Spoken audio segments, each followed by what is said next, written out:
Everyone, कैसे हैं आप सब। आशा करती हूँ आप लोगों की तैयारी बहुत अच्छे से चल रही होगी। तो महिला सुपरवाइज़र का एडमिट कार्ड जारी हो गया है। इस बात से हम लोगों को बहुत खुशी भी है कि हाँ, 7 मार्च से हमारा एग्ज़ाम स्टार्ट होने वाला है। तो आप सभी लोग मन लगा के अच्छे से रिवाइज़ करते रहिए, अच्छे से जो भी है प्रैक्टिस पेपर सॉल्व करते रहिए। थोड़ा ईएसबी की प्रक्रिया स्लो चल रही है क्योंकि अभी सभी लोगों के एडमिट कार्ड नहीं जारी हुआ है। सभी लोग एडमिट कार्ड अभी नहीं दे सकते हैं। हो सकता है 1-2 दिन में ईएसबी द्वारा सभी लोगों के एडमिट कार्ड जारी हो जाए, जिससे हम लोग देख सकेंगे कि हमारा सेंटर कहाँ पे गया है। अधिगम का अर्थ होता है सीखना, और यह एक ऐसी प्रक्रिया है जो जन्म से शुरू होकर जीवन पर्यंत चलती रहती है। वुडवर्थ के अनुसार नवीन ज्ञान तथा नवीन प्रक्रियाओं का अर्जन करने की प्रक्रिया अधिगम प्रक्रिया है। विशेषताएं: अधिगम सार्वभौमिक है, मनुष्य जाति में ही नहीं बल्कि संसार के सभी जीव जंतु में होता है। अधिगम परिवर्तनशील और उद्देश्यपूर्ण होता है। यह सकारात्मक और नकारात्मक दोनों होता है। अधिगम की विधियाँ: उनके अनेक प्रभावशाली विधियाँ हैं जिसके प्रयोग कर छात्र अच्छे से सीख पाते हैं। जैसे पहला हो गया करके सीखना। मनोवैज्ञानिकों का मानना है कि जो कार्य करके सीखा जाता है वह अस्थायी रूप से हमें याद रहता है।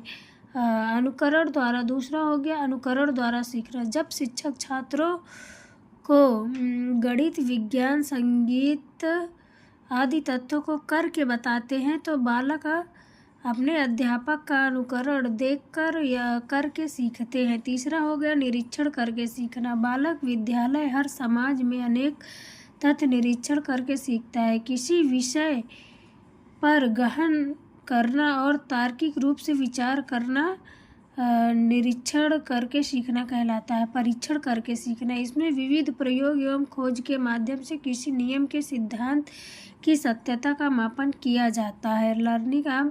इसको बोलते हैं लर्निंग ऑफ एक्सपेरिमेंट। सामूहिक विधियों द्वारा सीखना। मनोवैज्ञानिक मानते हैं कि समूह में रहकर छात्र का अधिगम प्रभावशाली रूप से हो सकता है। सम्मेलन एवं विचार गोष्ठी अधिगम। सम्मेलन, सेमिनार, वाद विवाद प्रतियोगिता जो होती है उससे भी अधिगम अच्छे से हम लोग कर पाते हैं। और 7वां हो गया परियोजना द्वारा। इसका दार्शनिक आधार है व्यवहारवाद। छात्र जो भी सीखता है वह सामाजिक जीवन से संबंधित होता है, लेकिन वर्तमान शिक्षा प्रणाली पूर्णतः सैद्धांतिक है। इसमें अधिगम के कुछ सिद्धांत बताए हैं, जैसे थार्डाइक प्रयास एवं त्रुटि का सिद्धांत, और थार्डाइक के अधिगम के कुछ मुख्य नियम भी हैं। जैसे पहला हो गया तत्परता का नियम, अभ्यास का नियम, और तीसरा हो गया प्रभाव का नियम।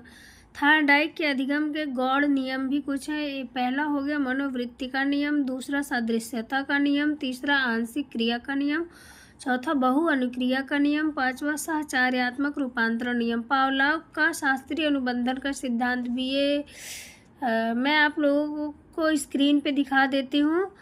आप लोग इसको रिवाइज कर सकते हैं।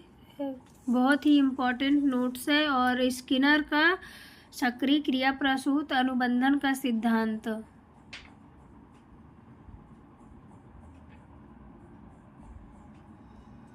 अंतर्दृष्टि का अधिगम सिद्धांत।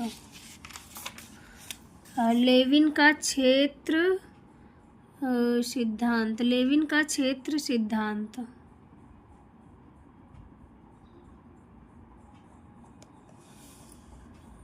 और अधिगम को प्रभावित करने वाले कुछ कारक है, जैसे विषय वस्तु, प्रेरणा, वातावरण, थकान, अधिगम की इच्छा, सीखने की विधि, पूर्व अधिगम, शारीरिक स्वास्थ्य, मानसिक स्वास्थ्य, परिपक्वता।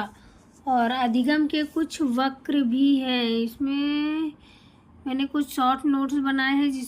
अधिगम का वक्र, यह सीखने की प्रगति को दिखाने वाला वक्र है। यह वक्र बताता है कि केवल प्रयास अभ्यास करने पर सीखने की मात्रा कितनी रही है। यह 4 प्रकार के होते हैं। फर्स्ट हो गया सामान्य निष्पादन वक्र, तो इसमें ये अधिगम और नीचे प्रयास मान लिया गया है। इसको रेखीय त्वरण वक्र कहते हैं। इसका आकार सीधी रेखा जैसे होता है, मतलब आकार ये सीधी रेखा जैसे होता है। इस वक्र में प्रत्येक सीखने प्रयास व सीखने की मात्रा समान रही है। और सेकंड हो गया वर्धमान निष्पादन वक्र। यह वक्र तब बनता है जब प्रारंभ के प्रयास में सीखने की गति धीमी होती है, फिर बाद में प्रयास में उसकी गति तीव्र हो जाती है। और हास निष्पादन का नियम, इस वक्र में प्रारंभ में प्रयास की सीखने की गति तीव्र होती है, प्रारंभ में इसमें तीव्र होती है और फिर बाद में जैसे जैसे प्रयास में यह गति धीमी होती जाती है। और फोर्थ हो गया एस आकाशीय वक्र। इस वक्र में प्रारंभ में सीखने की गति धीमी होती है, फिर प्रयास में तेज गति होती है और अंत में फिर सीखने की गति धीमी हो जाती है। तो इसे एस आकाशीय अधिगम वक्र और वर्धमान शिक्षण वक्र तथा हास शिक्षण वक्र दोनों ही सम्मिलित होते हैं। ऐसे ही इम्पॉर्टेंट नोट्स देखने के लिए प्लीज़ चैनल को लाइक और सब्सक्राइब ज़रूर करें। कमेंट में जाके ज़रूर बताएं कि आप लोगों को नोट्स कैसा लगा। कमेंट ज़रूर करें, मैं आप लोगों के लिए ऐसे ही महत्वपूर्ण नोट्स ज़रूर लाऊंगी।